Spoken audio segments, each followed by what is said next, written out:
All right, good evening, everybody. This is our second steering committee meeting for the Snow Camp zoning ordinance. We welcome everybody tonight. We have our small group that's doing the steering committee, and then we have our consultants, and then Taylor and Tanya from Alamance County.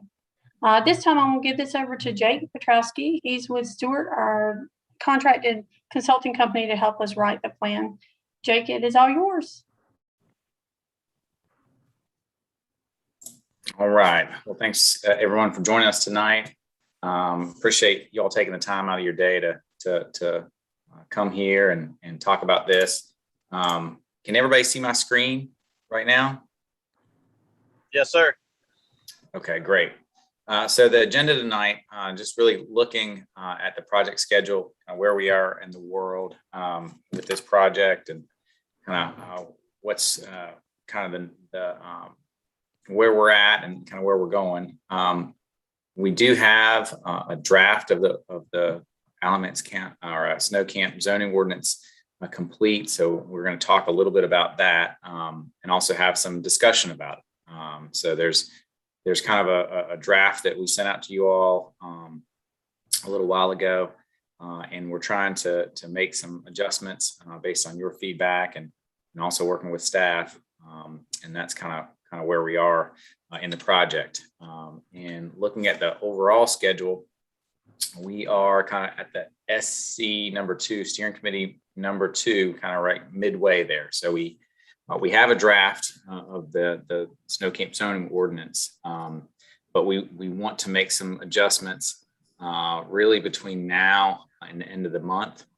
We are planning on having a public workshop towards the end of the month that we're going to begin advertising, and that workshop is going to just be an opportunity for us to provide some information about the Snow Camp zoning ordinance, the different districts we're talking about, and what are some of the goals of it, kind of where it's at right now.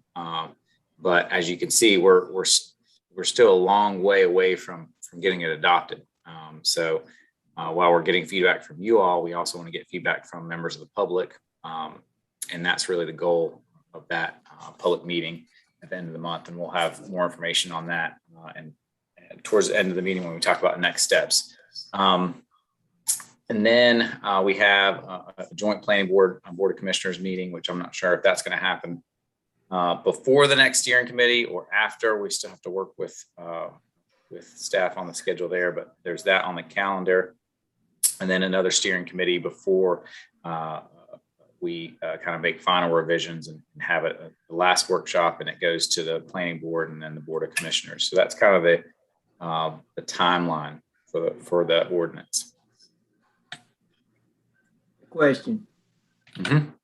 Do you think you're going to do this public workshop before the joint meeting between the planning board and the county commissioners? Well, I mean, we're open to discussion, but that's kind of what we originally envisioned. We were looking at the 30th of September as that, and we were planning on having 2 workshops. So that would be the first one. Then we would have kind of the joint meeting, the next steering committee, and then we would have the final workshop. Okay, that's fine. I was just curious, is all. Mm-hmm. Yeah, and we'd like to do that because it's early enough in the process to where if there's some big issues that come up, then we can address them. So we're not too far down the road before. That's kind of the goal of that one. Yeah, that's fine. Mm-hmm. Anybody else have any questions about the schedule? Okay. All right. Jay, do you want to talk a little bit about the different pieces of the ordinance, or do you want me to? No, absolutely. And I don't think there's any need to pass it over, but the county already has subdivision ordinance and land development regulations in place, particularly as they relate to governing certain types of development. Like, for instance, the high intensity development ordinance is a good example. It regulates heavy industrial users. So this this zoning ordinance outline for the snow camp area will fit into that existing document structure, that existing development regulation structure. And right now we have it kind of pegged as Article 5. But currently the county already regulates things like who's responsible for reviewing what types of actions. So planning board, historic preservation commission, board of adjustment, planning director, board of commissioners, its technical review committee, et cetera. They already have a section for administrative procedures and enforcement of those regulations. And then they also have land use and development standards that govern those different uses and height restrictions and so forth of different land uses. And then also some protections for water supply and drinking water protection watersheds. And then your regular definitions and appendices. So this proposed Alamance County Snow Camp zoning ordinance would fit within that existing framework, but here's the structure of that article, which we're now currently is numbered as Article 5. So it starts off with some administrative procedures and how we would transition from our current status to this new use regulation, because zoning is just regulating use. There talks about the different review procedures for different land use application types. So for things like rezonings or for special use permits. We'll talk more about all this in just a little bit. It's just a quick outline. There's 4 zoning districts. Talks about what land uses are allowed in those different zoning districts, what standards go along with those land uses. There's a couple sections on dimensional standards for development in different zoning districts, and then design standards for certain developments or land uses associated with primary uses in those zoning districts. And then there's a few extra subdivision standards which would fit into the county's existing subdivision ordinance, and some additional clarification about nonconformities and definitions, which also would fit into the existing county document structure. And that's probably, there's a lot there, but we'll go over the actual ordinance page by page, and I'll introduce you to each section in just a little bit. And then we'll circle back, talk about some steering committee areas where we're looking for steering committee guidance on questions. And then circle back again, I think, after that. So that's kind of, and just kind of talk generally about other areas.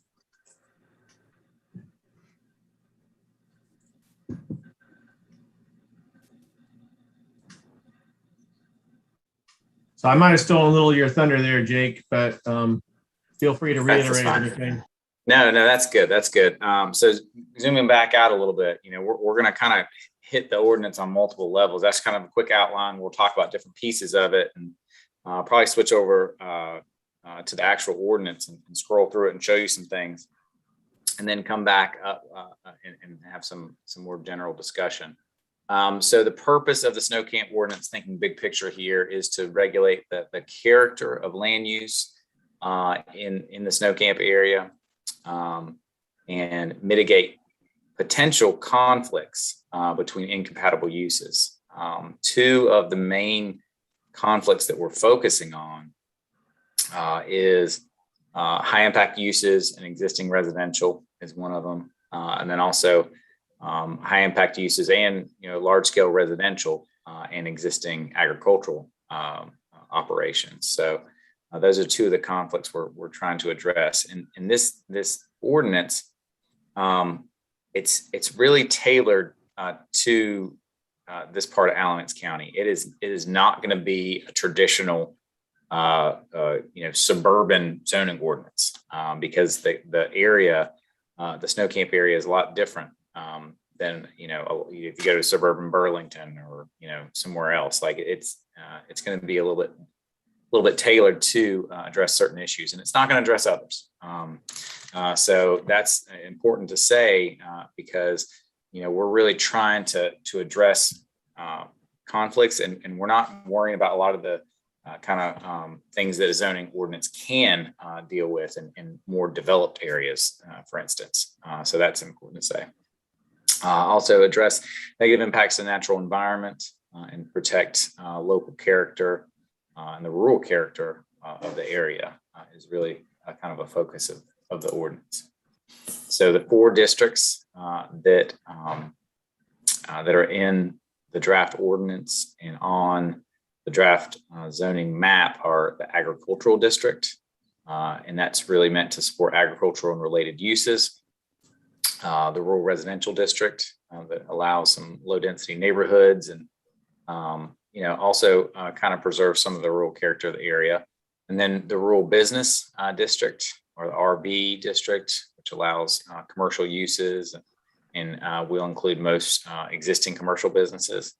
And then the industrial district that's appropriate for industrial uses where performance standards are also met from the HIDO, the heavy industrial development ordinance. So those are the 4 districts. And it's kind of like, most of the area is going to be in the agricultural district because most of it, of the snow camp area is larger tracts of parcels. There's a lot of working farms and properties that are under the present use value program, which provides a tax break for working cropland and pasture, and also for timberlands. And then there's the next kind of most common districts is going to be that rural residential. There are quite a few very low density subdivisions and some just scattered residential uses. And then the rural business, there are some existing commercial operations down there that they'll fall into that. And then industrial, there's only a handful of industrial operations, and we'll get into kind of where these fall on the map when we talk about the zoning map a little later. But do you want to jump over to the ordinance, or you want me to keep going, Jay? Yeah, let me shift over to the ordinance real quick. Go ahead and hopefully be able to take over sharing by doing this.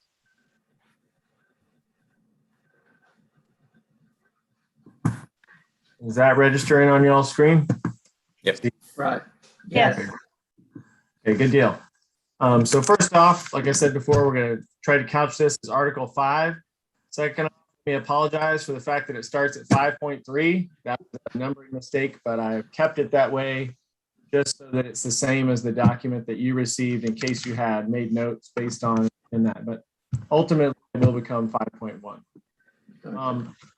So basically, initially, the first kind of section involves establishing the intent to regulate land use and designating the planning director as the administrator. It's pretty common. 5.4 transitional provisions talks about how we move from our current state with no land use regulation, zoning regulation, to a future state where there are zoning regulations, but maybe the standards that get established don't quite match what's on the ground. So this is a pretty important provision, since our table of permitted uses, which we'll get to later, will regulate the primary use of land. This is a great way for us to get to a place where things that are already there and operating are going to be able to continue to do that within their existing footprint, and they won't notice that zoning has been implemented until they come in and either decide that they want to expand that use of land or change it in some fundamental fashion. And that's not every use is going to feel that. Most uses are going to be an easy transition from what they are to what they still are, and they're not going to notice the difference. But for those that are a little bit more unique, these provisions will help out a lot. And they'll help make sure that people just continue to be able to do what they're doing right now. So then we talk a little about review procedures. So there's 3 ways the state legislature in the recent adoption of Chapter 160D, which reorganized land use and regulation at the state level for all local governments a couple of years ago. And basically they said there's 3 ways that you can change the use or regulate the use of land and development. And it's administrative, which is objective standards administered by staff. There's legislative, which is a decision made in the public's best interest by their elected officials. That'd be the Board of Commissioners after review and recommendation by the Planning Board. And then there's quasi judicial, which is a little bit more stringent. And it's for those situations where the request might be okay if certain other things are taken into account and maybe some other design criteria are included to help mitigate things that don't quite match up well or make good neighbors. So that's kind of a yes, maybe. And it involves a process that's a little bit more stringent. It's a courtroom legal style process where you have to have standing and present competent material and substantial evidence into the record, the public record, and it's heard, and the board acts as basically as a judge and jury, hears evidence and makes a decision. So that's a little bit more stringent. So those are our three types of land use and decision types. And what we established for the administrative is an ordinance compliance certification, which basically says in those instances when it's necessary to obtain permission from the planning department to do some kind of land use, you have to fill out an application and submit it, and then they look at your zoning district, look at your property and how it's designed and what structures are on or what structures you're proposing. And then you're in compliance with the ordinance, they issue you this, and then you can go on and get building permits or do whatever that thing was that you wanted to do. So as Jake mentioned before, we have the agricultural district. Jay, before you go on to that, can you go back up there to the administrative and just make sure that I wanted to call attention to the fact that bona fide farms are exempt from a lot of regulation. So I think that's important. Yeah, that's a good point. State statute already exempts bona fide farm operations from county zoning regulation. Very good point. And then there's some other uses in here that are so de minimis, so low in impact that they're just not worth mentioning, basically. And that's what we're trying to get away from here. So for instance, an accessory building that's less than 12 feet in any dimension doesn't require a building permit, and at that point doesn't require an occupant ordinance certification compliance, ordinance compliance certification either. And, What do you call a bona fide farm? It's defined in the statutes. It is, Eric. There's quite a lengthy definition in 150 and 160 that pretty much defines any kind of farming activity, farming operation, and basically any type of agricultural use. All of those things are exempt from any type of zoning by general statute. Okay. Yeah, that's a good question. It's in 160D 903, and I'm sure someone at the county can walk you through that and talk through what that is.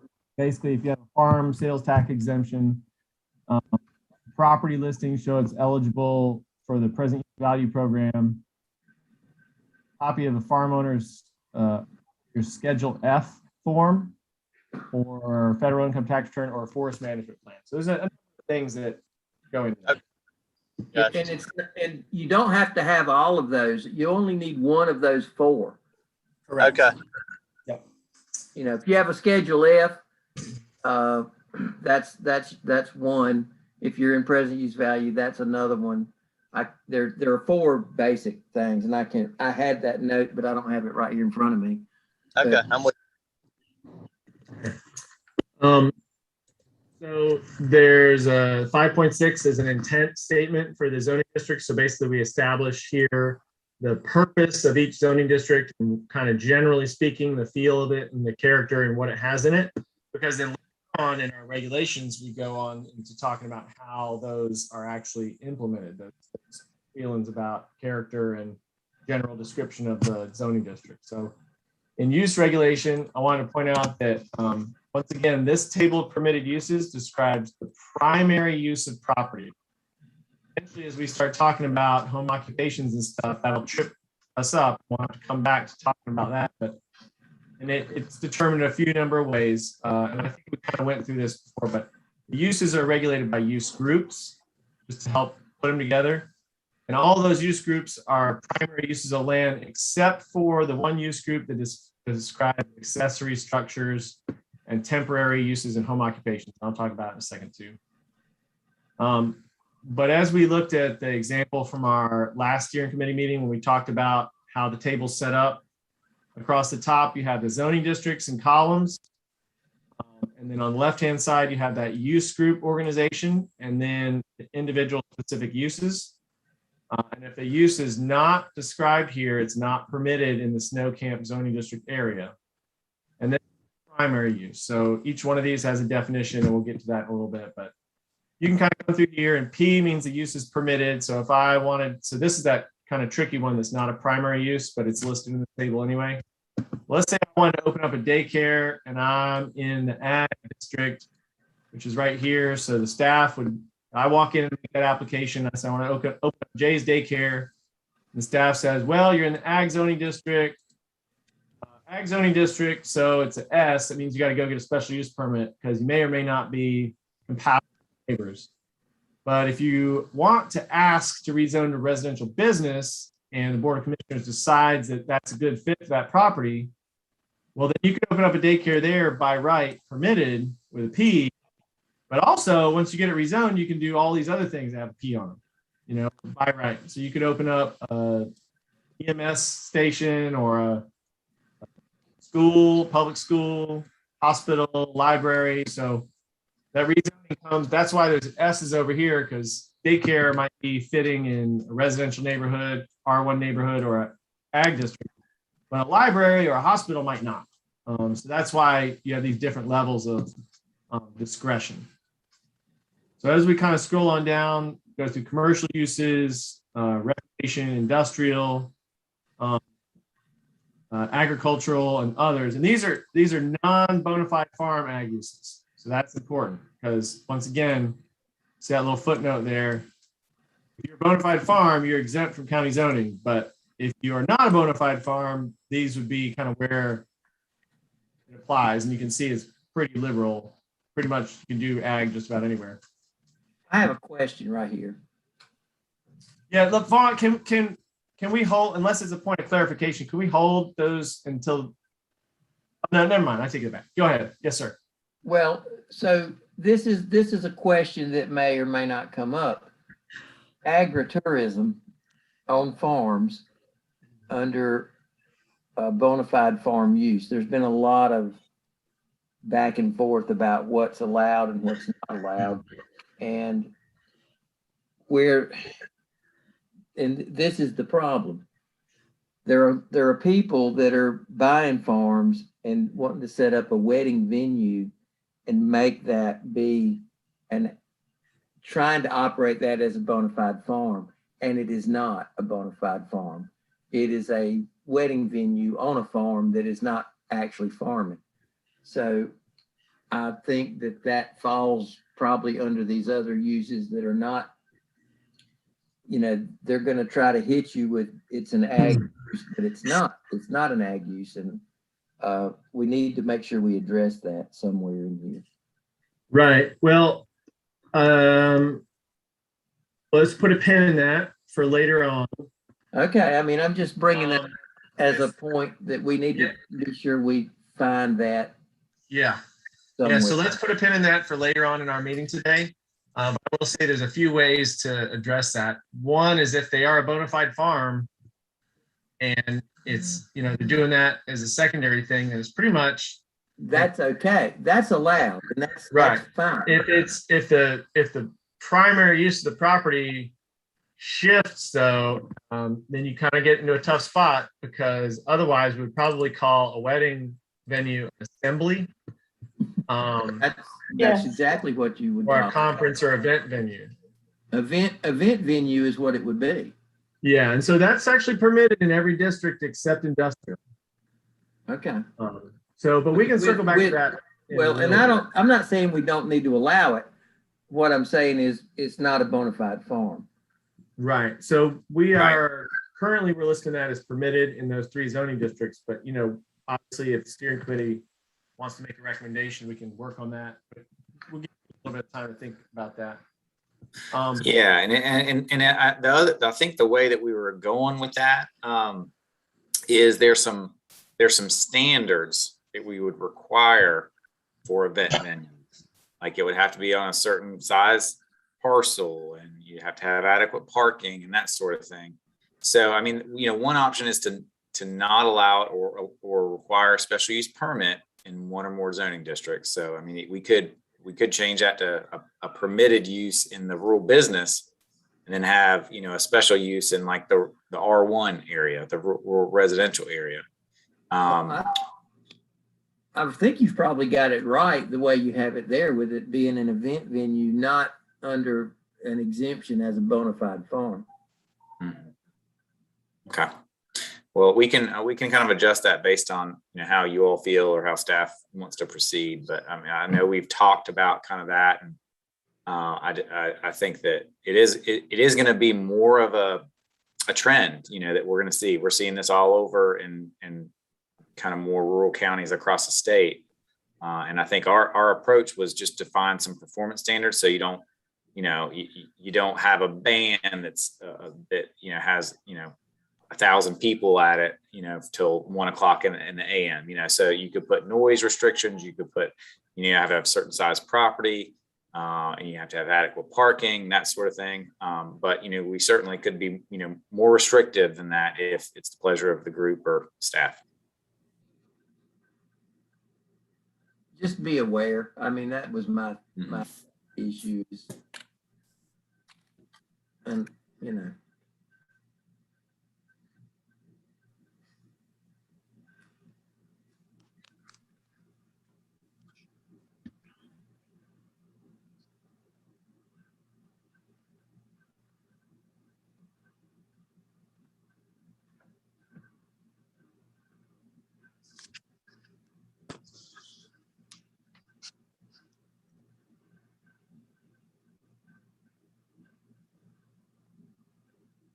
Up, Jay, you're muted. We hadn't heard you. You're scrolling. Oh man, I said some really good stuff too. Sorry. Go back a little bit. We need to do this in person. Yeah. So the residential use group has definitions for the different uses. So household living, single family, detached, what these mean, manufactured homes, group living, accessory dwelling unit, etc. Accessory dwelling unit, we moved to the accessory, temporary, and home occupation use group. So there's standards for when and where accessory dwellings can occur. That's like a granny flat or a mother-in-law suite. There's standards for accessory structures, and this is one of the things we'll ask y'all more about in just a little bit more detail. Accessory structures, things like sheds, outbuildings, and remember, we're not talking about bona fide farms here. And then home occupations, we have 3 flavors of that. Exempt, meaning that you can't tell the difference between the home and any one home to the next, even if, so home occupation is when someone's running a business out of their home, which there is a good deal of that in this portion of the county. And so if you're an exempt home occupation, basically you can't tell the difference between the home that is and isn't. So it's basically indistinguishable and it's basically not worth permitting. A neighborhood home occupation is for a slightly higher volume of business, but still the residential is the primary use of property, and then the neighborhood home occupation is the secondary use. So you have standards for basically what that could be, how much of that can be, how much of the home can be used for the business. And this is basically to make sure that if you have a neighbor that wants to do a little startup business in their house, or they would have a little side hustle or something, that's fine as long as it's secondary use of the house and it's not messing up their neighbor's ability to enjoy their property as residential. And then there's a slightly higher intensity flavor for larger lots in rural scenarios, minimum of 3 acres, I believe. So operations need to be set back from the neighbors, but again, you can do a little bit higher intensity stuff. So maybe you have a couple work vehicles, maybe you have kind of a sales area in a barn or in a big shed or something. So we'll talk about that in a little bit and kind of go through those in more detail because that's pretty important. Then we have definitions for the public and civic use group. We'll go through those too much, but commercial and services, office uses, recreational, industrial, agriculture, non-bona fide farm agriculture, et cetera. In 5.8, we talk about the dimensional standards for lots in these zoning districts. And this deals with basically the minimum lot area, minimum parcel size in these areas. minimum lot width, maximum residential density. So this is based on what we heard in the comprehensive plan, and then also what we've seen on the ground with existing uses. And you can see there is a rural conservation cluster development option allowed in the R1 district, and it has to meet these certain standards. And the standards are a little bit different depending on the use. So across the left-hand side, you have zoning districts, and across the top, you have the different criteria. Setbacks are the same as the existing county setbacks.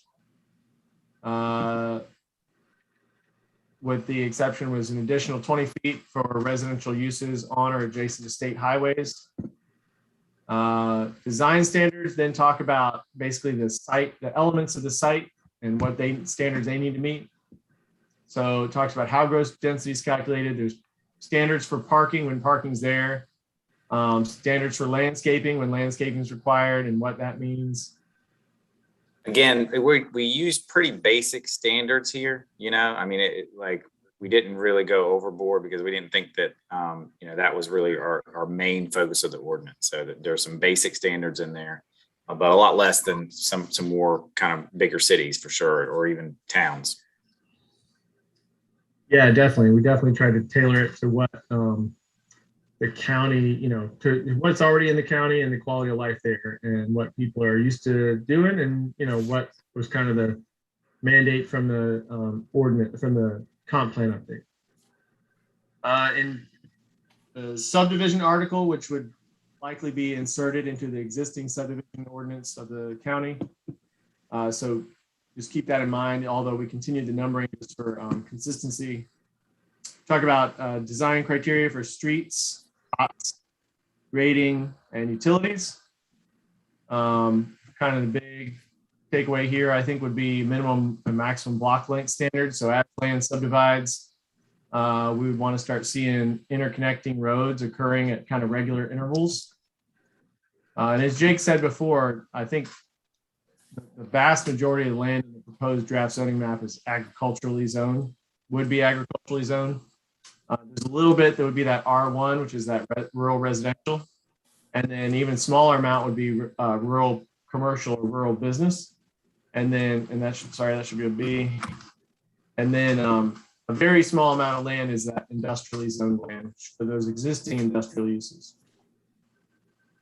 So you want to make sure streets are connected and sidewalks when they're appropriate in higher density neighborhoods. And then there's additional design standards for those conservation and cluster subdivision developments that might be desirable to preserve more open space when you have a larger residential development. So those require a minimum acreage of 30 acres. And they basically provide a trade-off in design of the lots. So you can have smaller lots, but you preserve the remainder in open space, common open space area. And then there's no real difference in overall density at the tract level, but it's just clustered in one area. And then there's some standards for nonconformities that would be extended into the existing, inserted into the existing ordinance. So nonconformities are, what do you do when something exists and it was legally created, and but it doesn't quite meet the standards that we've established? And that's where those transitional provisions I mentioned at the beginning, they basically say if you're a nonconformity because of the establishment of these zoning districts and application, you can continue doing what you're doing. You basically grandfathered in until such time as you make a drastic change.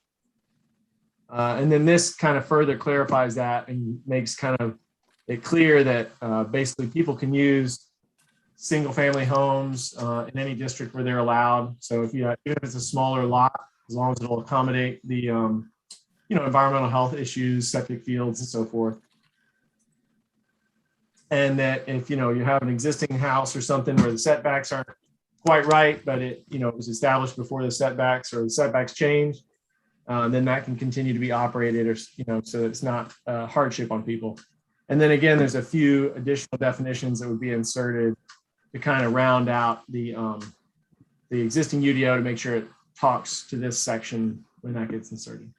So that kind of is the walkthrough. I know it's a lot. I mean, we're talking about a lot of pages. So it's a lot to read and it's a lot to digest, and it's very, there's a lot of interplay, intricacies in there between the different sections. But we tried to keep it as clear, concise, and streamlined, and as contextually appropriate as we could, so that it matched up with, what we saw, what we heard from people in the comp plan as the priorities for implementing zoning in the Snow Camp area. I'll pass it back to you, Jake, and we can kind of go through those specific questions and then circle back. Great. Yeah. That was kind of we wanted to show that to you just to kind of walk through the different sections. And then I have some slides here that kind of go over some of the same stuff that Jay just shared. And just a couple slides so that maybe it'll reiterate some things that, maybe you saw when you were going through it, maybe kind of spurred some questions in your mind when Jay was going through it. And then we'll finish with kind of a discussion and just questions and that sort of thing. So can you all see my screen again? Yeah. Yeah, sure.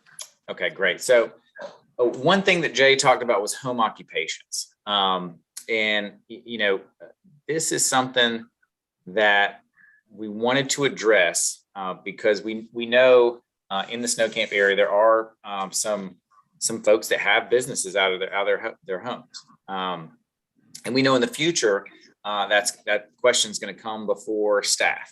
And we want to be proactive about it and try to accommodate, reasonable existing uses and future uses in different zoning districts. We don't want necessarily everyone, if they have a small business, they run out of their tax, they shouldn't necessarily have to rezone to a rural business in every case, especially if it's a small operation. So, and it might not make sense for them to rezone just exactly in that business. They might be in a place where rezoning to rural business would then mean that a host of other uses were available to that property, like hospital and daycare and other things that might not be appropriate. Restaurant, yeah. I mean, a lot of other things. So, so that's why it's important. So we created this approach that some businesses and in situations, it's just an exempt home occupation. They don't need to get a certificate or anything. It's just it's not a really big impact, not a really big footprint, and it just works. So that they're exempt. And then there's a neighborhood home occupation with something a little bit bigger that is in kind of a more neighborhood setting too, with a smaller lot and that sort of thing. So that's kind of a neighborhood occupation. Then a rural home occupation is those slightly bigger operations, but on a bigger piece of land. And we structure this after the Chatham County, how they deal with home occupations. So that's kind of what we based it on, knowing that they have a similar situation in some parts of the county where they took a concerted effort to accommodate some existing kind of business in more rural areas. So wanted to kind of go through that a little bit and kind of talk about the differences between them and how these are treated differently is the exempt ones. Really, you shouldn't really be able to notice them. They're not, very noticeable at all. The neighborhood uses, they might have I think a couple employees and a very small amount of kind of outdoor visibility from the outdoors. So I think the neighborhood, we're saying that 1,000 square foot of heated living space. That's kind of you could be under 1,000 square feet of heated living space devoted to it. That's a neighborhood occupation. Outdoor display is kind of limited a little bit more than other ones there. And then when we get into the rural home occupation, you have to have at least 3 acres, but you could have a little bit more footprint of the business. So up to 3,000 square feet of the property. That includes outdoor and indoor uses. And with that outdoor display of goods or materials and outdoor storage, there's some standards that kick in. You got to have your outdoor materials and goods 10 feet, at least 10 feet from the property line, and not exceeding a certain height and that sort of thing. So that is just some basic parameters put in place so that it doesn't convert from that accessory use with a principal use being residential into something that really is more of an industrial use, right? Or something like that. So I wanted to spend a little time talking about that. Rural business. There are some rural businesses that are showing up on the draft zoning map. The Marathon gas station, yesterday's grill, that sort of thing. Those show up in that zoning district.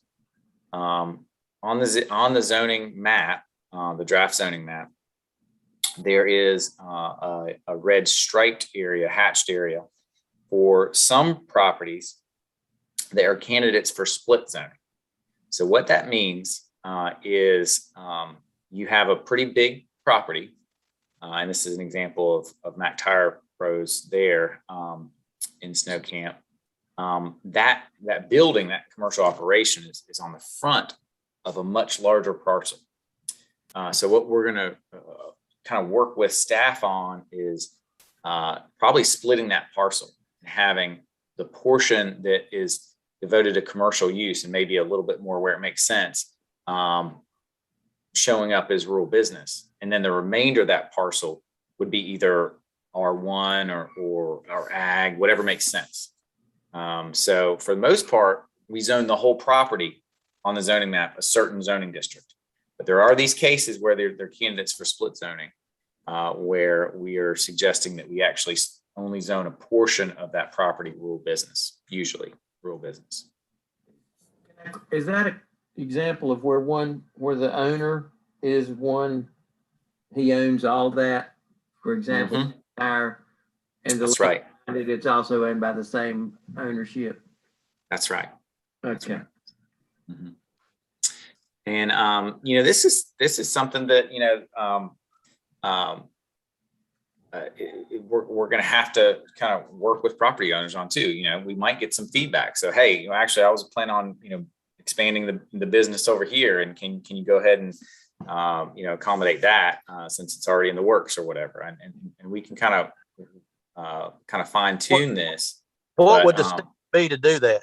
All right, see, if I expanded the industrial part of that business into the ag sector of it, what would the steps be to change that?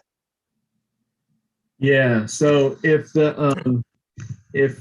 what results from this draft zoning map is that we carve out basically the footprint of Mac Tire Pros, and that becomes rural business, and the rest becomes ag, that doesn't mean that business can't expand in the future.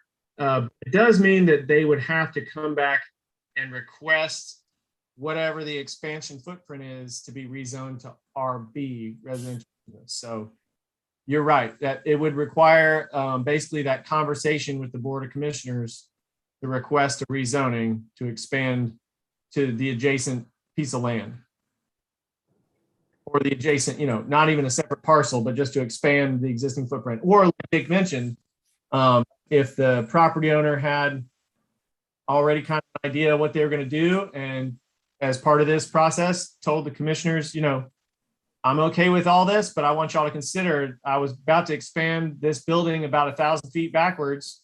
I'd like to go ahead and put that extra 1,000 feet into this draft rezoning and just do it right now, if that's okay. And that would be the two ways to do that. Yeah. So, I mean, and we're proposing to split zone these parcels. So, zone the frontage or the footprint of the commercial use as commercial probably, and then change the back would be ag or R1. And it's not necessarily how we have to do it. If y'all feel strongly about zoning the whole property commercial, that's something we can talk about. But the reason why we're suggesting split zoning, I kind of want to just kind of be clear, is because if we do zone this whole property commercial, then if you look at that table of permitted uses, then that table of permitted uses is basically by right development of a lot of different types of uses that could be very large footprint uses. And one of the things we heard during the land development plan was,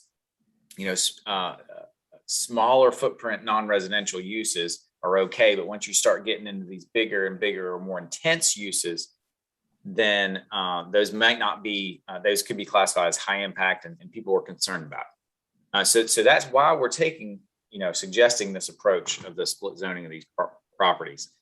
So I just wanted to kind of clarify that. Yeah, just to kind of reiterate that also, I think the other 2 or 3 places we're recommending a split zoning where the zoning boundary would not match up with the property boundary are areas where you have a pretty high intensity industrial use on the front, and then just kind of, it just happens to be on a really big parcel, but they're not using the whole parcel for that industrial use, just the front part. And so it's the same kind of scenario. And basically the way zoning works is once you upzone something to a higher intensity district, basically the cat's out of the bag. And like Jake said, it can be developed for a number of different uses and at that intensity. And what that also does is then it obligates really the county and possibly the state, if there's new roads involved, and if it's subdivides and there's new roads, and it kind of obligates the state to take over new roads.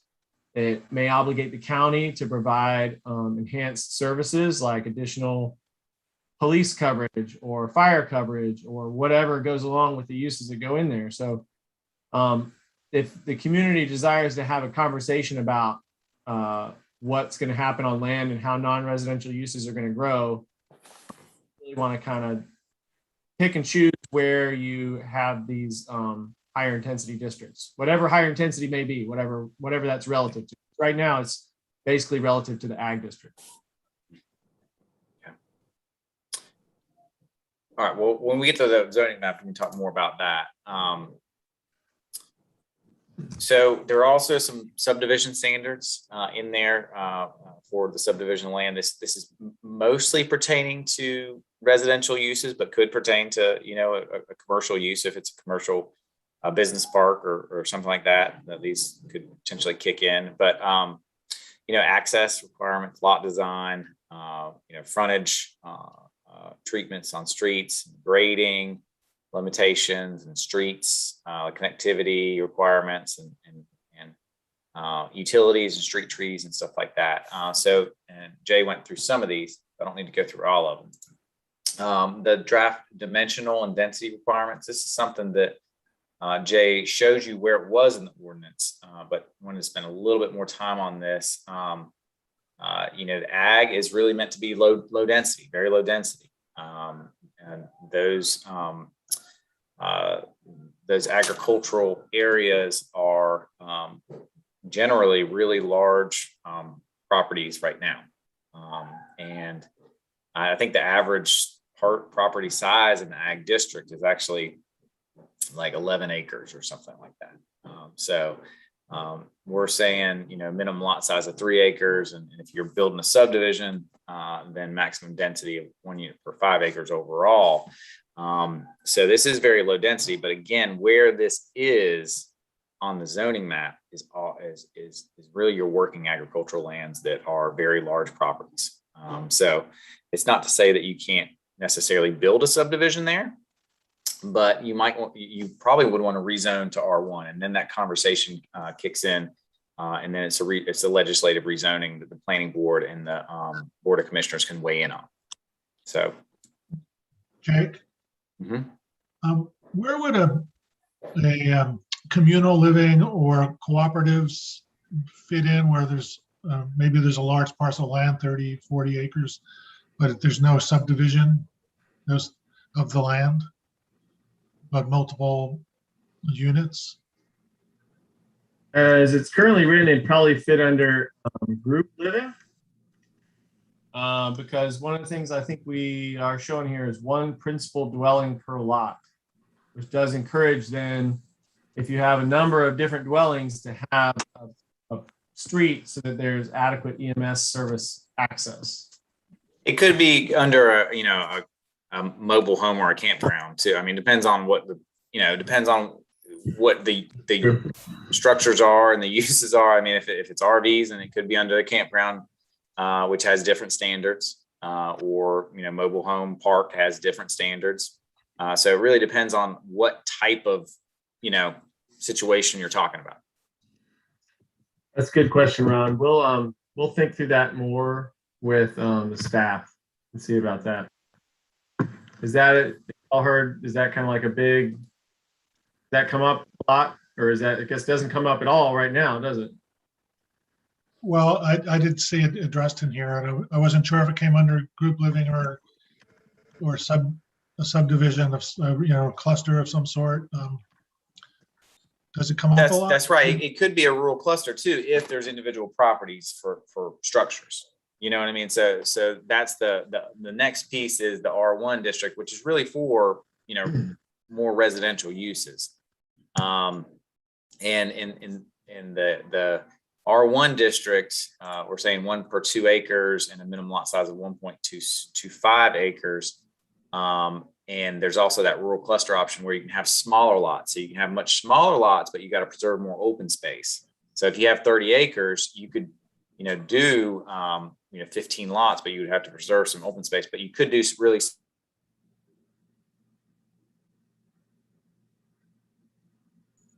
Yeah, we'll consider that more, Ron. See what we can figure out. All right. Thank you.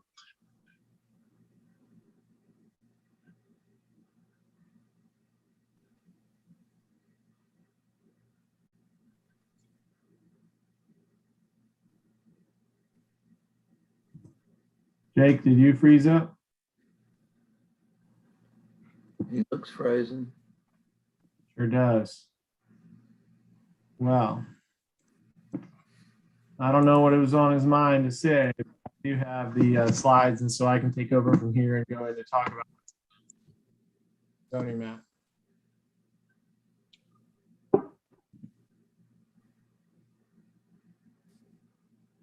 Here we go. Sharing, hoping y'all are seeing my screen starting now. We do see it. Yep. All right, great. Okay. So I'm going to shift to the next slide, which shows that draft zoning map. And you can see that green ag is painted over the majority of the land. There are some places where the R1 district that's the rural residential, have been placed basically on existing uses that meet kind of that lot threshold criteria, that density criteria that we saw just a second ago, of 1 unit per 2 acres or smaller lots. And you can kind of see those scattered throughout. There's kind of a couple larger clusters where R1 is painted over residential land based on the recommendations of the draft of the comprehensive plan that was adopted.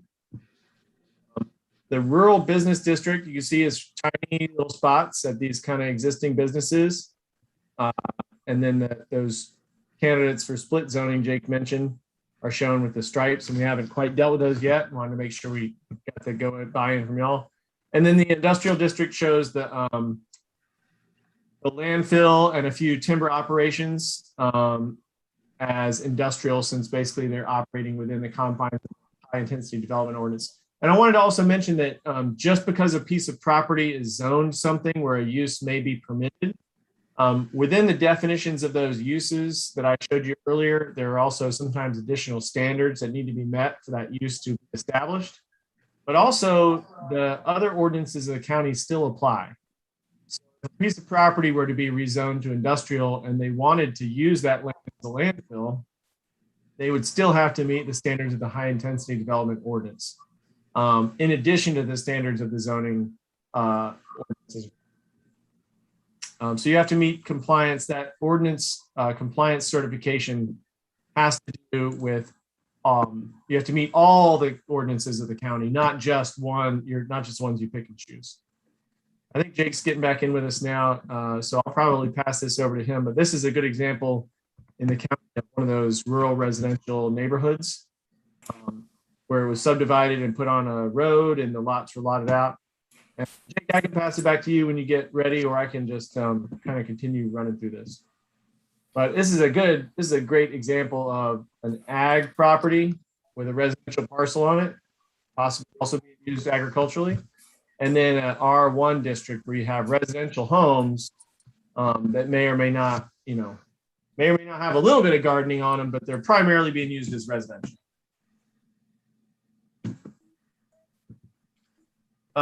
So I guess the big question we have for the steering committee here was, is one home, there's the breakdown, right? Average parcel size is a little over 2 acres. Median parcel size is a little under 1.5 acres.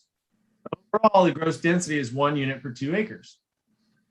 So is this an appropriate density for the R1 district, or should we be looking at something a little bit more dense with smaller lots and more homes? And this is a great example where that flexibility plays in for the minimum lot size, not exactly matching up with the gross density, but allowing kind of that flexibility, that interplay between particulars of a site. Also, I would point out that if this were to develop today, if this were to develop after the new ordinance is adopted, if it's adopted, you'd be required to have stub outs and then regular blocks across the road so that when the neighboring parcels develop, they can connect to each other and not just have everyone dump out on the highway and cause congestion on the highway. Jake, do you want to add anything to that? No, thanks for picking up. I don't know what happened to my internet. Just kicked me off and had to restart. But yeah, I mean, I think that this is just to show kind of what we're thinking about behind the scenes in order to try to, come up with some good standards for the area. And it really comes down to what do we see, appropriate residential look like, and we were kind of basing that minimum lot size on the median, basically. So we changed the minimum lot size to 1.25 acres. So that's really in line with the median, and then have an overall gross density cap of 0.5 dwelling units per acre. But if you all thought that we really want to match this subdivision, then we could change that 0.5 dwelling units per acre to 0.6 or something like that. That's kind of where we need some guidance on. Are you saying that this meets the criteria that you have in your chart, or it does not? Some lots do. There's a couple lots that are a little bit under 1 acre in this subdivision. So some of those lots would need to be a little bit bigger. I think this is, if I'm right, Tanya might jump in and tell me. I think we discussed this particular subdivision in a planning board meeting not too long ago about there's a lot of issues with this particular one, if this is where I'm thinking it is. I just think it's too dense, frankly. Yeah, and that's what we were, hearing. That's my personal opinion, but That's something we've heard a lot from the planning board. So we're going with what Jake's got on there, the median size of current lots, because we don't want to go too crazy. But then again, we kind of want to up it a little bit because some of the lower side of that median is not what we desire for the future. Right.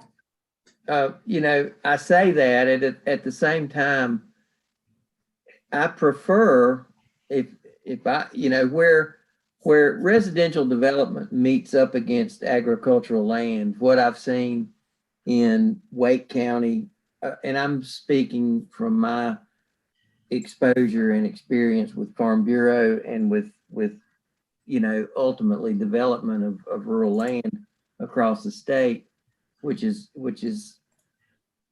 happening, and it's going to happen, and it's going to happen here.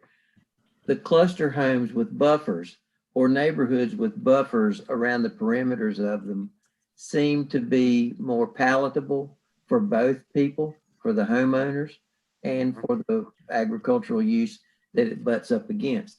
So, in my mind and in what I see that seems to work better is your backyard right up against the cornfield or the pasture or the cropland, or is there a buffer there, a wooded buffer or a landscape buffer, or either or? Mhm.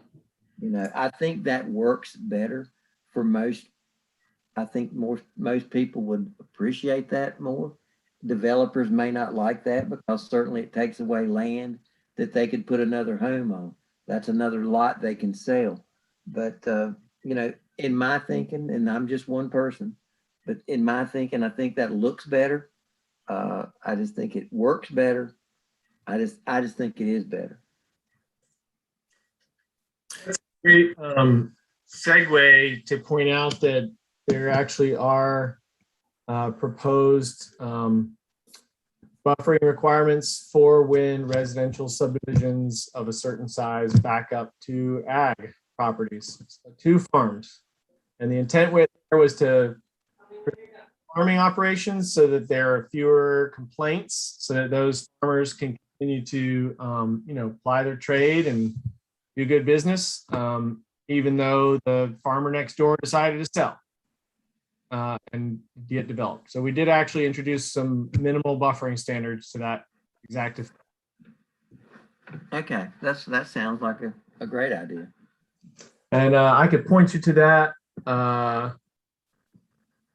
It is section 5.9. And it's C4. So it's actually on page 45. Page 45. Okay. Thank you.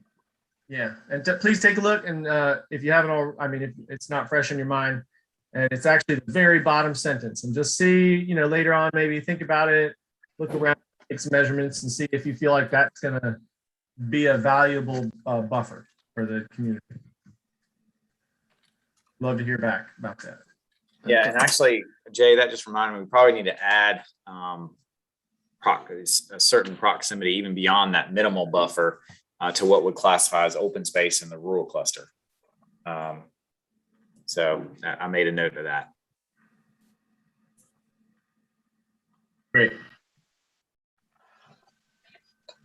Okay, so it sounds like you are okay with more or less where this is at. I mean, I think that it's subject to change, and I just wanted to kind of say that there is some flexibility here, but there's implications of kind of decreasing that minimum lot size or decreasing that overall density. Is you're going to get more more subdivisions like this, or even bigger. This is kind of a smaller scale one, but near this one there's actually a larger scale one as well.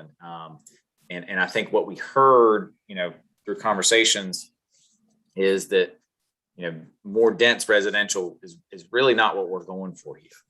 Is really not what we want to encourage more of. So that's kind of what we're trying to clarify a little bit.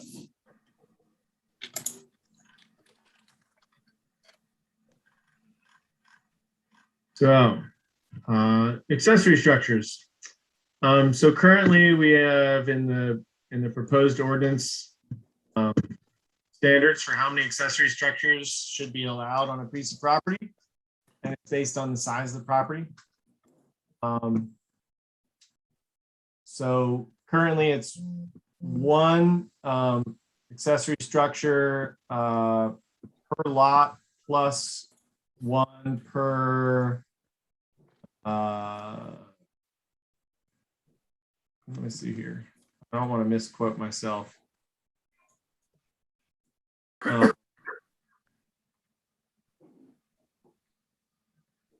Well, I'm not seeing it right off the bat, but I know it's in here. Oh, there we go. 1 per acre or portion thereof, with a minimum of 1 and a maximum of 4. So there we go. So basically every lot can have at least 1 accessory structure, and that's defined as a shed, a detached residential garage, radio antenna, ham radio antenna, gazebo, barn, workshop, outdoor storage unit. Remember, this is a barn that's not a bona fide farm barn, right? So this is a different kind of barn. This is just your, I guess we'd say pleasure barn, gentleman's barn.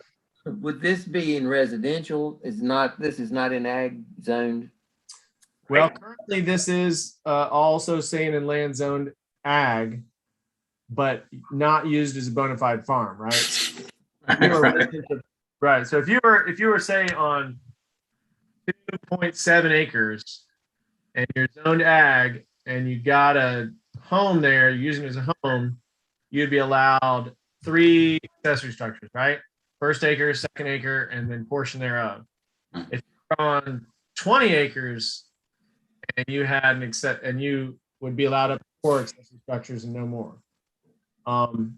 So, the reality is what happens in administration is that in administration of this, like, so from when Tanya goes out to do something, is you'll have kind of either someone will have 1,000 sheds of varying degrees of loveliness, and their neighbors are finally sick and tired of it and called the county to come enforce on them. And then that person basically would have to either combine their sheds into one big structure and just put all the junk in that one big shed, or they'd have to get rid of some stuff. But what happens is that if you were on 20 or 30 acres and it was wooded, nobody from the county is going to drive out in your woods and see the shack and the dog barn and the mower shed and all that stuff. If you basically, with zoning enforcement, if you can't see it from the property line and no one knows it's there, it doesn't exist usually, most of the time, just because it's a complaints driven enforcement process, and it's not an investigative, it's not necessarily like going out to get people.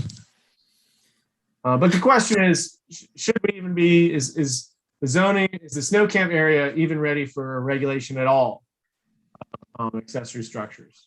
Or we could, that one option is to, exempt ag areas, or treat it differently. You give them, more accessory structures allowed, that kind of thing. I mean, I think there's different ways to do this. I think we took a pretty basic approach, based on, property size.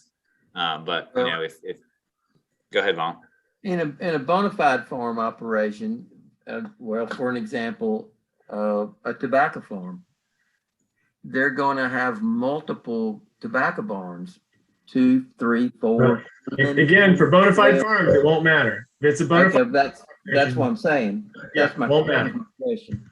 Yeah. So, and they're going to have multiple hay barns, multiple other structures, grain bins, silos, all sorts of things that won't be subject to regulation by the county zoning ordinance. Okay, that's what I wanted to make sure of. This is dealing with more like residential business or residential home. Yeah, correct. But you bring up a good point, Vaughn. I mean, and thinking through a lot of what this whole zoning ordinance is, this exercise is kind of thinking through hypotheticals, and trying to, mitigate conflict and that sort of thing. So the one, thing that is true is, these farms do have a lot of structures. And even if that farm transitions from a bona fide farm use, to residential, I think that's the hypothetical we can think of. And okay, what happens then? And that's where the transitional provisions would kick in, basically. Right. Yeah, and the non-conformity section would kick in. Well, I would think at that point you're talking about when a farm may have been sold by the next generation and it becomes a subdivision or a clustered home development. Yeah. At that point, those structures would be torn down anyway. Yeah, or they would just be a non-conforming. Maybe I should describe my initial scenario a little bit better. The scenario would be the neighbor comes in to get another shed to add to their existing 11 sheds. And that's when the county would say, no, we can't give you, you're okay where you are, but really you're not supposed to have more than 3. And we can't let you put on another one. Right. If you have more stuff, you need to either combine 2 of them or build a bigger one and add stuff under there. So for instance, if you look at these properties, right?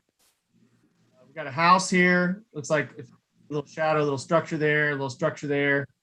So if that's on 2 acres or more, they're good. One of these down here, if this person has 3 accessory structures, they're probably 1 over their limit. And then the question also we need to ask you is, what do y'all want to do about is often a pool would be treated as an accessory structure because it usually has like a machine shed that goes along with it for the pumps and maybe a bathroom's out there or something like that. So that's kind of the other question is, are we going to count pools as an accessory structure? I spoke with a few community members, residents that are favorable towards some type of zoning, but specifically they were not particularly, they thought this was too restrictive with the accessory buildings. Thank you. Okay, good to know. I'm adding that comment right now.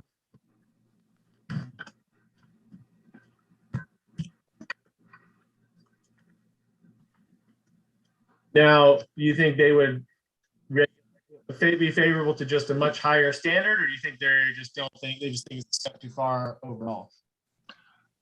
I think perhaps a higher standard. Like, okay, like almost. I can't give you a number, Okay. but Maybe a higher base number, Jay, and then a higher per acre. You know, I mean, you can give them allotment. We can kind of look at some precedents, and you know, maybe you get 3 for your first acre or something, and 2 for each additional. I don't know, something like that. We can kind of think through what all what would be reasonable.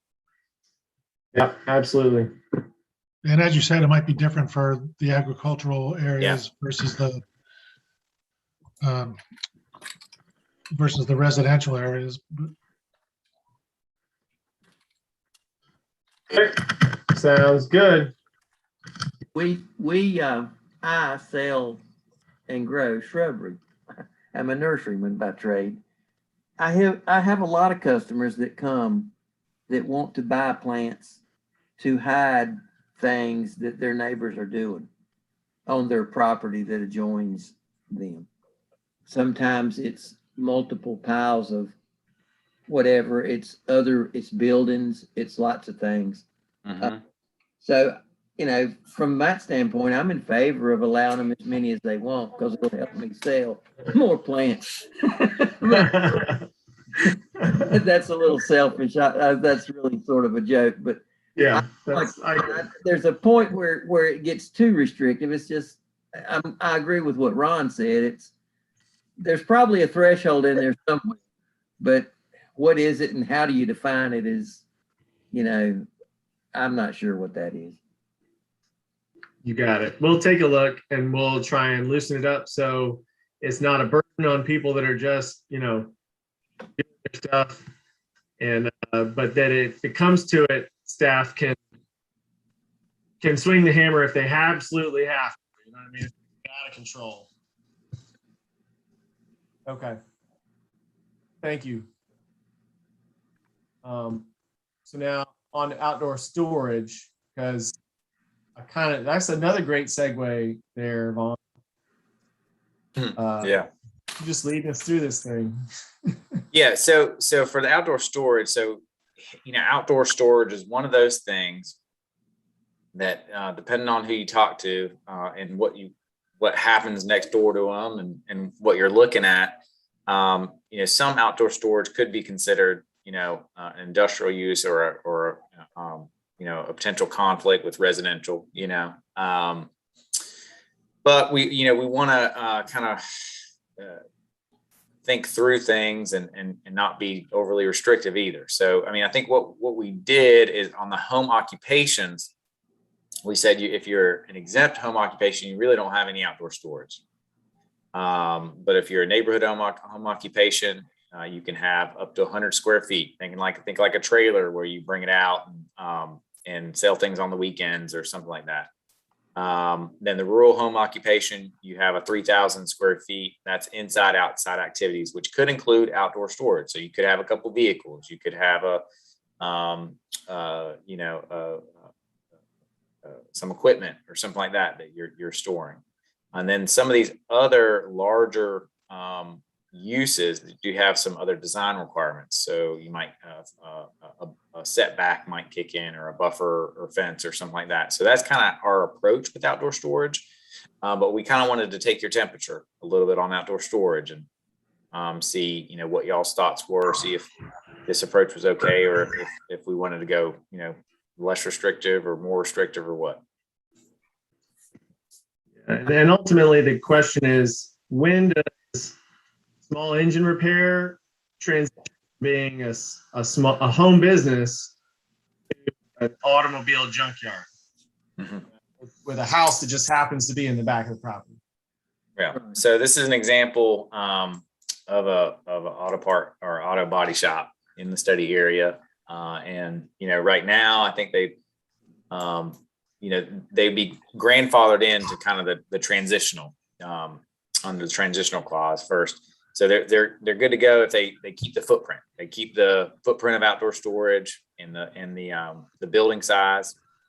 If they want to triple the size of their outdoor storage and start parking a lot more cars out front and, build another shop out back, then that is when, the zoning ordinance would kick in. So,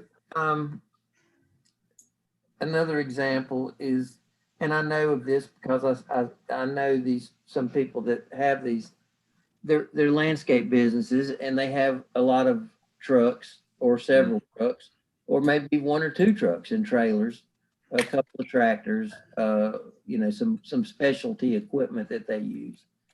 They have a shop building, maybe a storage building. They store, they operate this business. They also live on this property. So this building is either in the front or the back or the side of the residence. And every day their employees come, they leave and come, leave and go and come back to that place. But they also, store things like plants or mulch, or they have a shed with straw or pine needles or whatever. Now they've been there for a long time. They're grandfathered by what we're talking about. But having been in the landscape business for a long time before I sold that company, you accumulate lots of stuff and things get fairly junky. You get pallets of papers that you didn't need on the job. You get a half a load of topsoil. You get 3 or 4 piles of dead shrubs that you dug up at 3 places this week when you re-landscape that person's house, and there becomes this tendency for things to just grow. And so, that's something. I'm not trying to put these people out of business, and I'm not thinking that we want to do that, but there has to be some, there's going to have to be something for them. Like, I guess what you're saying is, there's a threshold in there somewhere for when it becomes out of bounds. Yeah. And I mean, is that threshold 3,000 square foot? Is it 2,000 square foot? Is it 5,000 square foot of, outdoor storage? I don't know. We're putting something out there and we can kind of massage it along the way and try to arrive at that right thing. But I mean, if you look at the home occupation section, that's kind of where we're trying to accommodate that landscaper with, a couple vehicles and a little bit of stuff. Well, there's guys that do, car repair. There's like this, I guess you said this is a body shop. Yep, that's it. Thought is this with proper fencing or proper screening or some kind of way, kind of similar to what we talked about with solar farms. When we set that ordinance up, we're not against the solar farm, but we don't want to look at them. They're not the prettiest thing to see. So, maybe there's some way to massage it that way. I'm thinking of something right now for this, basically kind of a trigger where existing uses that became vested because of the transitional provisions, maybe they can continue to expand as long as they can get a special use permit, and maybe the new operation area has to meet the current standards, but they could do it in the same footprint and not have to rezone the business. I got some thoughts swirling around. I'm think through it. I got a note in the code, and we're going to regroup with Tanya and see if we can hash that out. Tanya. I think their neighbors would be, appreciative of, their neighbors are probably their friends and they get along just fine. But there's probably a point where they would say, I really don't want to look at it either. And, so I don't know. Gotcha. Right, so we could possibly do something that would be in proportion to whatever size the acreage is, or just do a set limit every single business. We can play around with it a little bit. Right. We'll find some.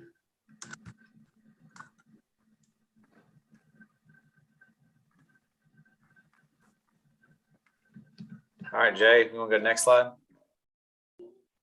Sure. Sorry, typing. Yeah, I do want to. There we go. Oh, man. So, I mean, those are the main things. I did have one other question about sidewalks. Is that on it? Not in there? I feel like I might have edited it. But Yeah, anyway, I can switch to that section. I was just looking at it a second ago. It's in the subdivision section. well, I think that was just a general question. Like, should we require sidewalks and when in subdivision? That was the other question I wanted to get before we go to the next steps. Sorry, guys, we're almost there.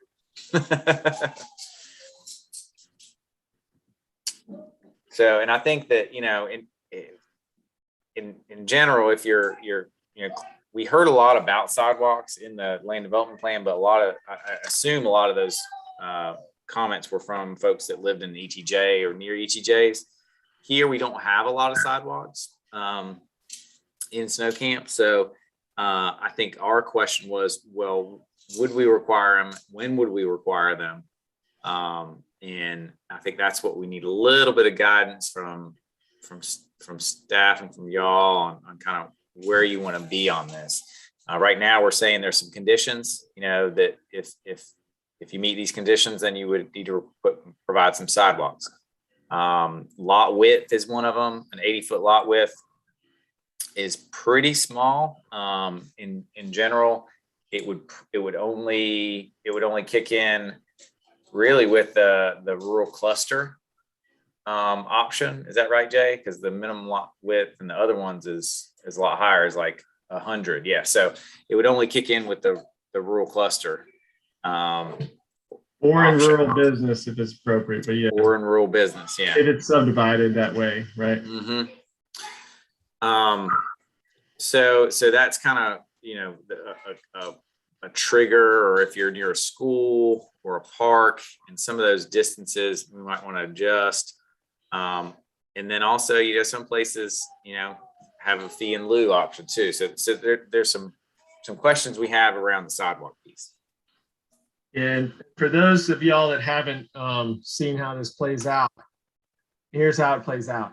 The developers will say, and there's a good point here, why am I building a sidewalk to nowhere, right? It literally doesn't connect to any sidewalks because they're all NCDOT roads, but they still want their narrow lot widths and tiny lots so they can get a good return on their investment. And then later, the residents of these areas, because there's going to continue to be residential development in Alamance County, it's not going to stop anytime. And then in the future, the residents are going to say, well, there's no sidewalk, can't walk anywhere. So that's kind of how, and then they're going to be mad about that. And so that's kind of how that plays out. And then in the future, when there's a new neighborhood going next to an existing neighborhood, and the new neighborhood has to put in sidewalks because maybe the code standards got up, then the new neighborhood will say, well, why do I have to put in sidewalks? It doesn't even connect to anything. And that's because the old neighborhood didn't have to install sidewalks, even though they're the same density. So that's kind of how that'll play out, just so you know. Well, that was my first thing, exactly what you said. I'm thinking, where are the sidewalks going? But if you think about a neighborhood, I mean, if you've got, you know, a reasonable number of lots in the neighborhood, a sidewalk is it's a good place for people to move around. If they have a green space, like a park or some sort of, you know, open space inside that development, certainly there's, you know, that's a place to walk, to take the dog and the kids, and, you know, there's a good reason to have it. But, you know, you're going to get a lot of pushback from people that are in the development business because it's never been required before. And it's an interesting thing, you know. And this is not in the county, but County Motor Company. My wife used to work there. She's not there anymore. But when they remodeled that building a couple of years ago, there were not sidewalks there for 30 or 40 years, but the city of Graham made them put sidewalks or put up a bond for the future of sidewalks that would have gone to nowhere. I mean, essentially around the front perimeter of that property, it was sort of nonsensical in a way, because once it got to their border, it went nowhere. It just dead end. You know, it was a dead end sidewalk, but it was part of their requirement.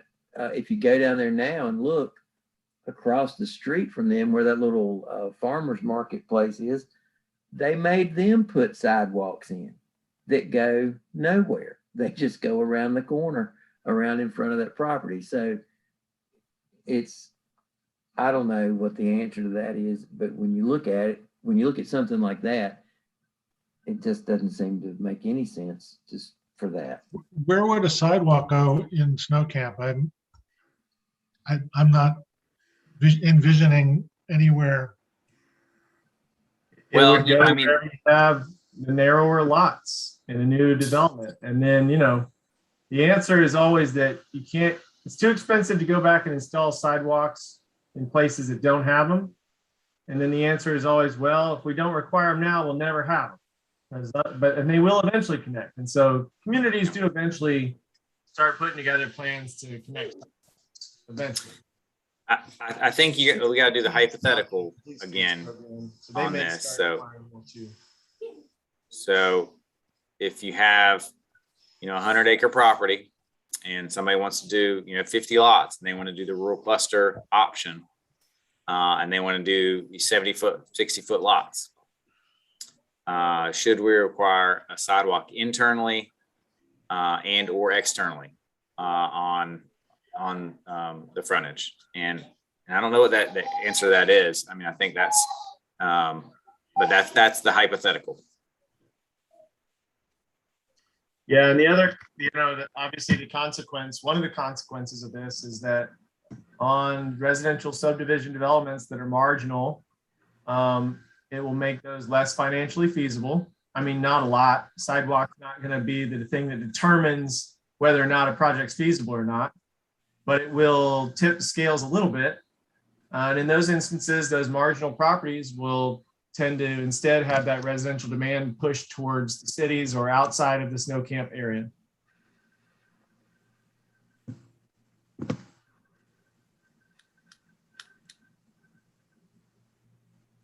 Does this talk about, I'm trying to sort of read it as we're talking, or hypothetically, is this a sidewalk on both sides of the street, or is this a sidewalk on one side of the street? I'm trying to figure out what you're saying there. I like the thought about if it's within such distance of a public park to connect it to the park. That seems to make sense. Right. Which again is looking a ways down the road.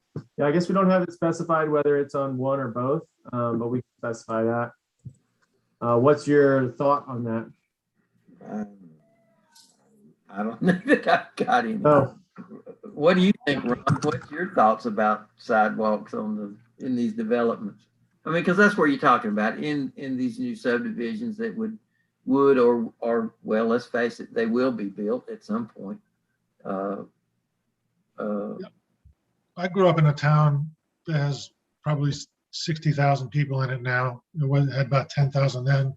We didn't have sidewalks in the residential area. We had it along the main thoroughfare outside of but it was a town, they needed sidewalks. There were a lot of traffic, but I just can't envision sidewalks going to and from houses, along the streets in a small subdivision.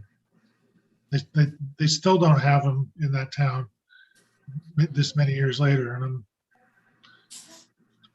I'm 68, so. Well, we may get public comment, and this may be a place that we get an answer for that. Mhm. Yeah, I mean, this could be something that we ask. We get It some might be, feedback on. I think it would be reasonable to ask this question in a public forum. But I think if you start asking about sidewalks, people are gonna get really nervous.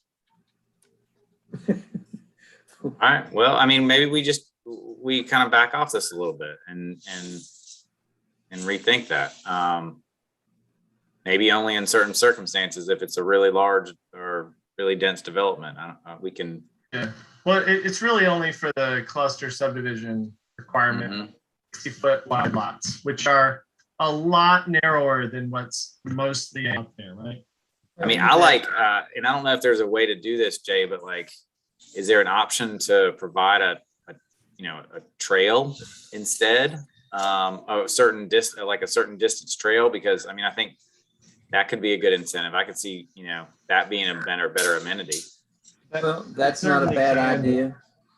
Trails are just generally speaking, if you're talking about a paved trail, that's a different story. But if you're talking about like a mulch No, I'm or talking about something, paved- or gravel. Paved just trail. becomes- Yeah, I'll be talking about a paved trail. Yeah.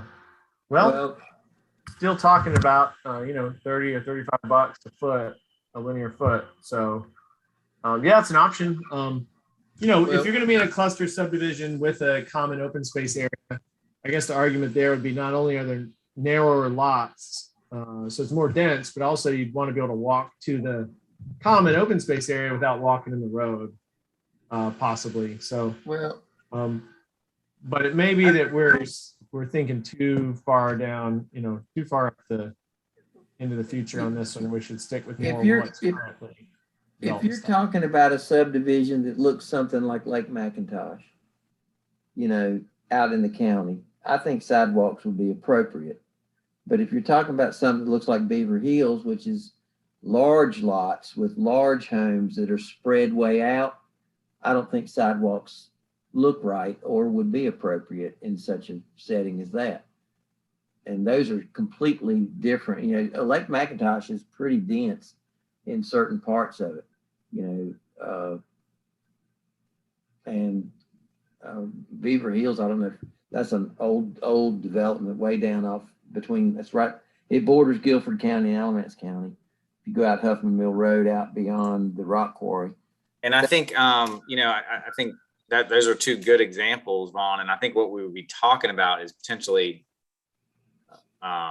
we don't know what's going to come before us with that rural cluster option, right? It could, have lots that are smaller than Beaver Hills, but overall, like pretty much the same amount of homes or same density. So it won't be as small lots as McIntosh because we don't have water and sewer out here. So, I mean, it's not going to be as dense as that, but it might not be exactly like Beaver Hills either. Well, anyway, those were just two things that went through I'm thinking out loud here, guys. I know I might be going down a rabbit hole or something, but I'm just thinking. Yeah, I'm definitely seeing some lots in McIntosh that are 75 feet wide, not trigger the requirement, and some that are 50 feet wide, which would trigger the requirement. Yeah. So it's definitely McIntosh, McIntosh is a great example, and they have sidewalks throughout, even in the 75-foot wide lots. Yeah. Anyway, just food for thought. Yeah, but the Beaver Hills ones, I mean, those are like 200-foot lots. Yeah, Right. they're massive. I mean, to me, a sidewalk doesn't make any sense. Yeah, at that point, it's a maintenance burden. Yeah. So all right, well, we'll think about this and maybe, and we might dial it back a little bit or customize it to really fit the rural cluster option, where it makes sense. And maybe provide an alternative for a trail, linear feet of trail or something like that. Okay. Sorry, I mean, I just want to talk about that. Well, I didn't mean for it to take so long. Sorry.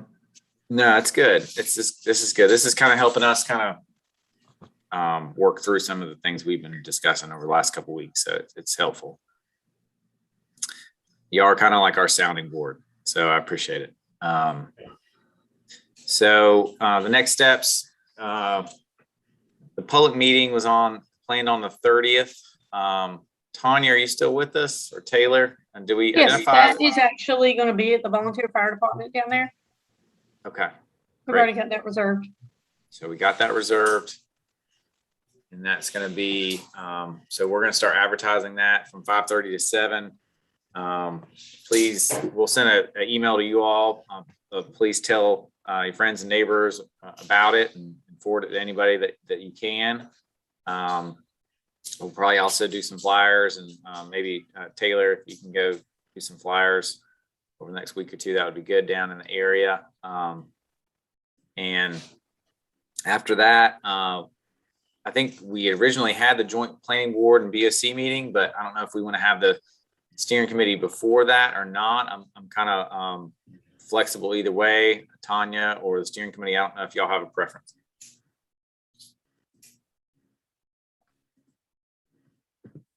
So Vaughn, what do you think? I think the public workshop would be better before the meeting, so we kind of get the information. Oh yeah. We're definitely have the public meeting on the 30th, but then after that in October, do we have the joint meeting or do we have another meeting of the steering committee before we do the joint meeting?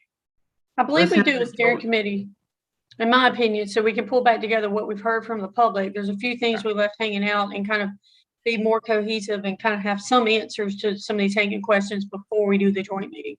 Vaughn, do you think planning board would like that better?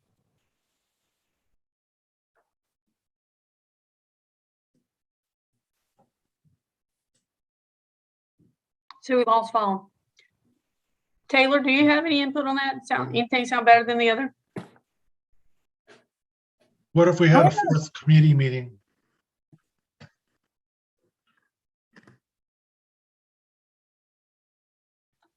Ron, can you No. say that one more time? What if we had a fourth committee meeting?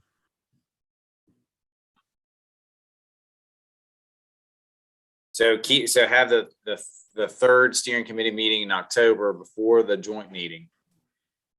And then leave the door open for a fourth steering committee meeting if we needed it.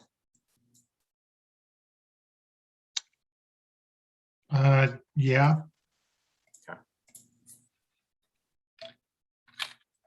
And that would be up to you all, Tanya and Taylor. So I think we take a look at that and see where we're at. I'm not against a fourth meeting if we need it. But if everybody's feeling good, we won't call sounds good.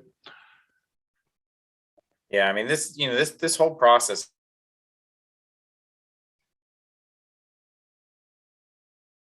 Uh-oh. Well, looks like we lost Jake again. They're Rough. falling fast. Yeah, it's a rough day over there. I see we lost Vaughn too. Yeah. Might just need to wrap up. Is that all right, Ron? Well, Or did you have some additional Did we things lose you wanted to Eric and John too, or are they still around? It's just, Oh, Vaughn's trying to get back in. You might have a thought on the steering committee meeting. it. Yeah, we did lose Eric.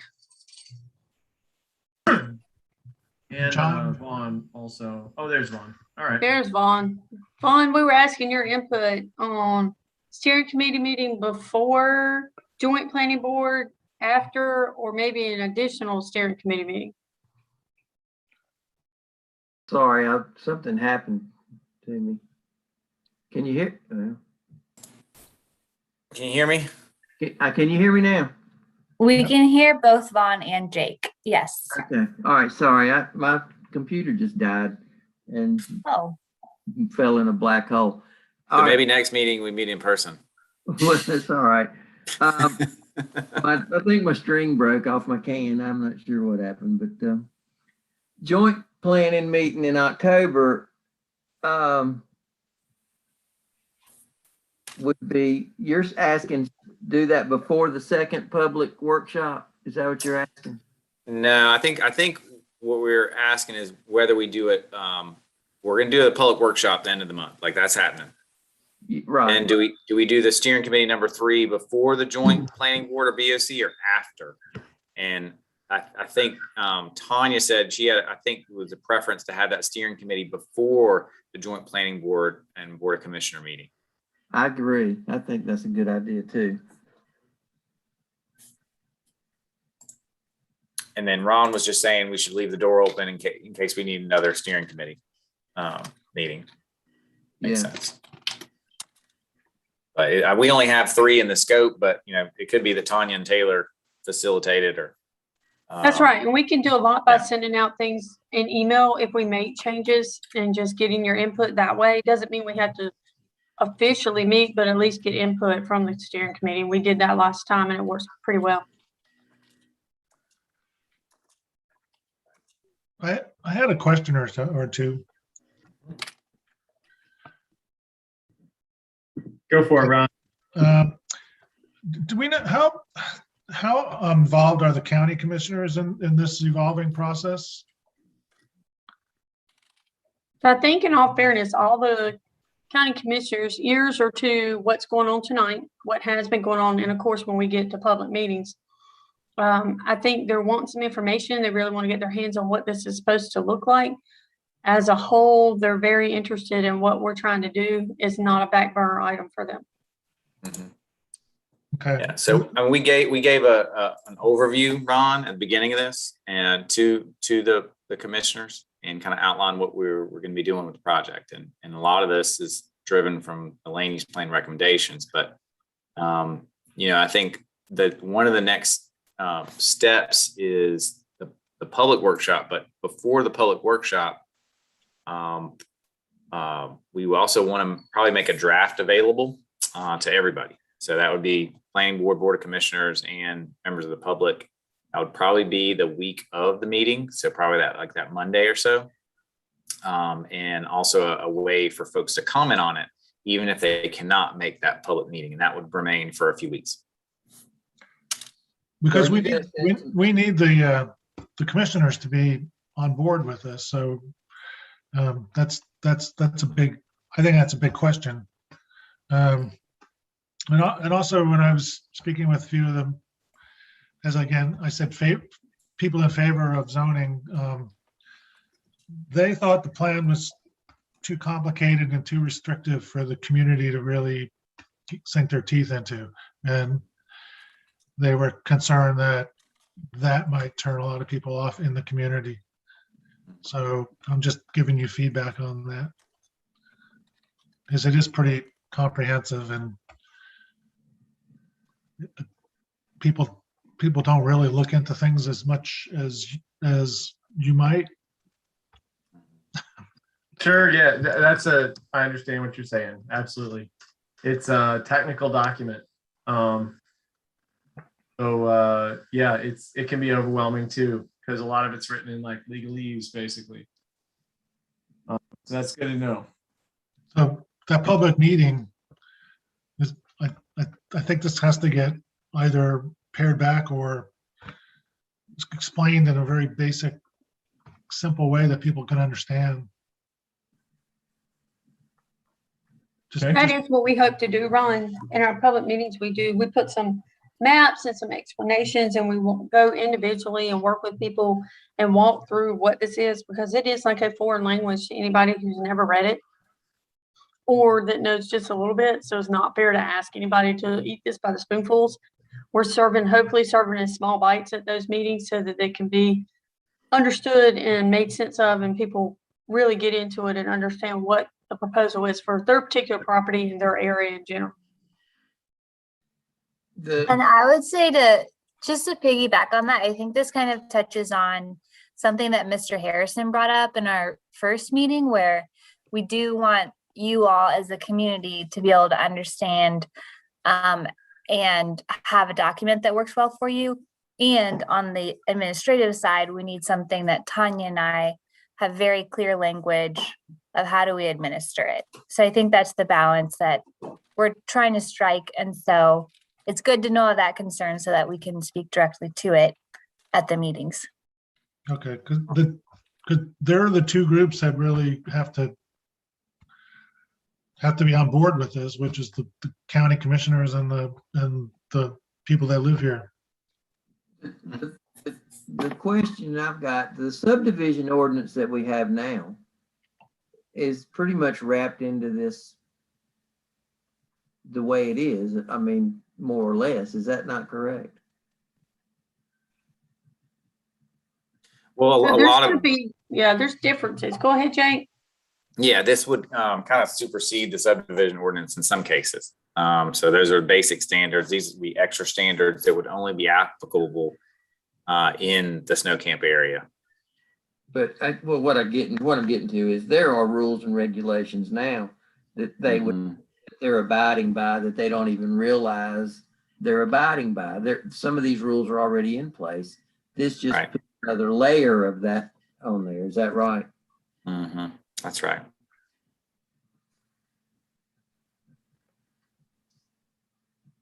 But yeah, I mean, we will simplify this, and I think, you know, Ron, I mean, we're not going to be able to go through every line item in the draft ordinance, but there are highlights. And there are certain things that we really want feedback on, and those are really the things that we're going to be, you know, going over with folks and focusing on the materials for the meeting. So that's going to be the important part.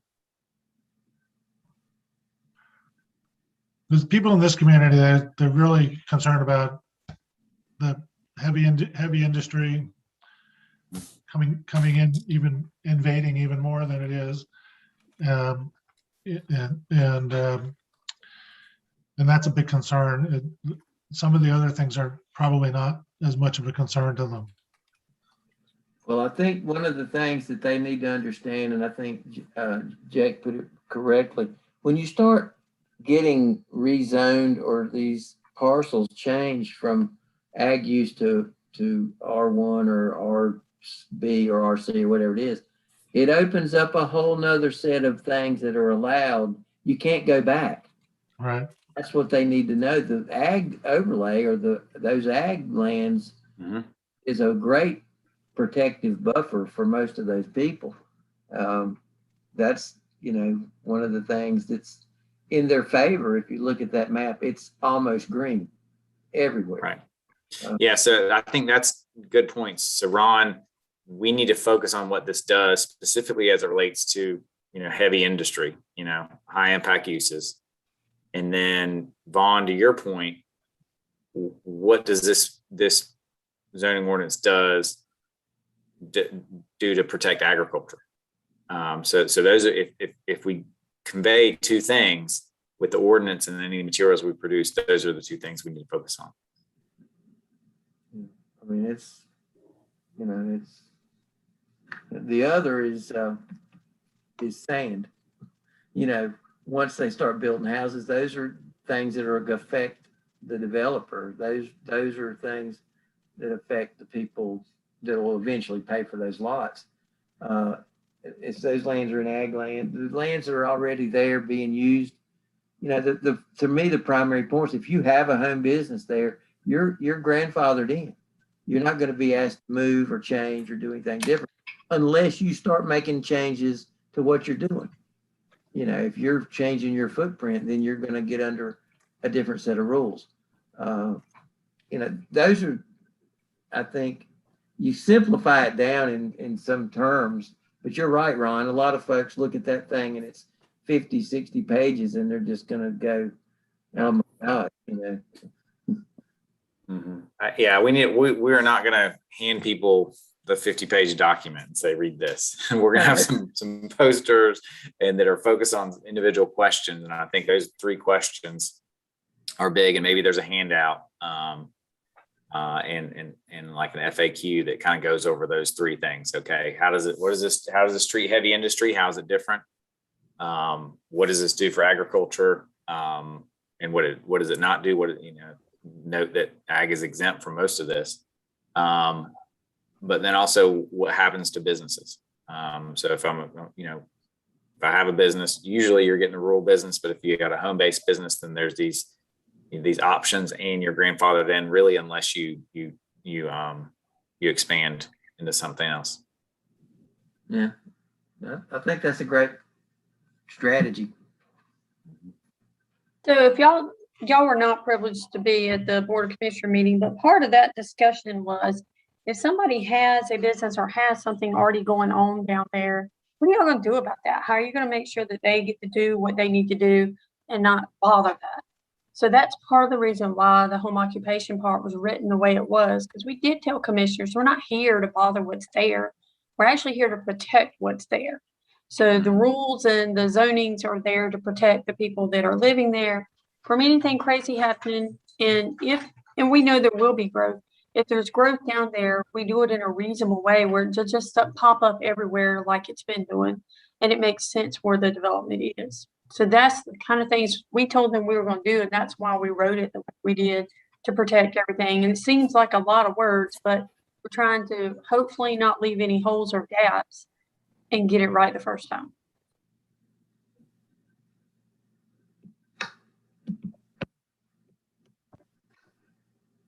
I'm hoping y'all let us know if we have any holes, or like you're letting us know there's probably this sidewalk thing and some of the other things isn't too big of a concern, quite frankly.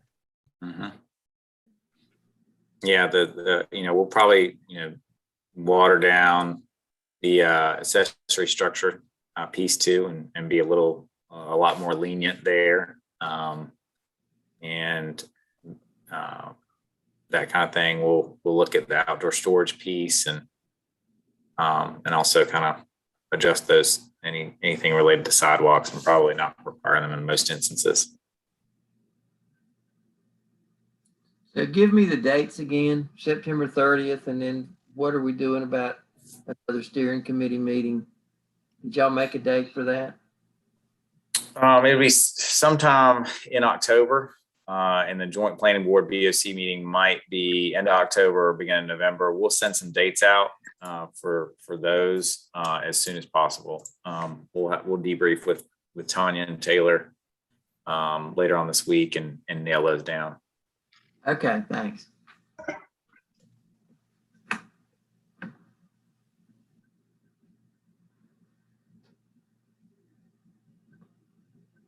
All right. Anybody else have any thoughts? I move we adjourn. Well, I do want to thank everybody for being here tonight. I know this is time consuming for you all to be involved in this, and I'm sure if you haven't already, you will be kind of battered by the community to make sure everybody gets their input and you're kind of their representatives. So we appreciate y'all doing that and volunteering for this committee and just taking care of everything and showing up. Thank you. You're welcome. Thank y'all, guys. Appreciate your hard work. Thank you. All right. Thank Thanks you. for your time this Thank evening, y'all. everybody.